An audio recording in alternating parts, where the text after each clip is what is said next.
Čau brácho, takže týmto krátkým videom by som ti rád povedal za celú našu rodinu, že sa všetci doma na teba tešíme.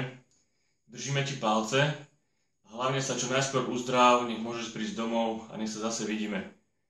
Maj sa zatiaľ a drž sa. Mrvešť, čau. Prajem ti skoré uzdravenie, aby si ostal naďalej takým silným človekom, ako si.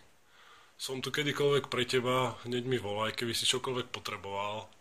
A ešte jednu vec by som chcel, aby ti ostal naďalej ten tvoj nezamieniteľný mrvovský úsmev, ktorý nás robí všetkým šťastných. Nazdar. Prvo, nech sa ti darí, nech sa čím skôr vyliečiš a nech si čím skôr medzi nami. Pozdravujeme ťa od z Nitry a hlavne držíme palce a skoré uzdravenie ti prajeme. Sevas. Čau Mrvo.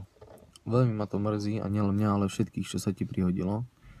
Ale každý jeden vieme, aký si ty bojovník a že len tak, hoci čo ťa nezloží k zemi. Tak ti prajem skoré uzdravenie a teším sa, keď ťa opäť uvidím na polobovke bojovať. Drž sa, bratu. Podporovať ťa budeme vždy. Čau Mruko, prajem ti skoré uzdravenie. Myslíme na teba. Dúfam, že sa ideme čoskoro na ihrisku. Mrúko, čau. Takže želám ti skoré uzdravenie a teším sa, keď už nás pustia konečne z nemocnice domov. Vidíme sa v Handlovej a začíname spolu rehabku a teším sa na novú sezónu, bratu. Takže nebude nič, všetko bude dobre a dáme sa dokopy a určite budeme hrať. Mrúko, prajem ti veľa šťastia a skoré uzdravenie. Drž sa, kamarát.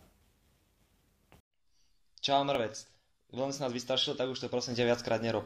Všetci felá z mojej strany ťa pozdravujú a držíme ti palce. Drž sa, kamarát. Čau Mrvo, tak sa pripájam ku chalanom. Poriadne si nás teda vystrašil, to musím povedať, aj keď po piatku, keď sme sa poprvý raz konečne skontaktovali, mi odľahlo, pretože už si to bol opäť ty, starý dobrý mrvec. Verím, že sa čoskoro vidíme, dúfam, že to vyjde už na budúci týždeň a pokecáme osobne.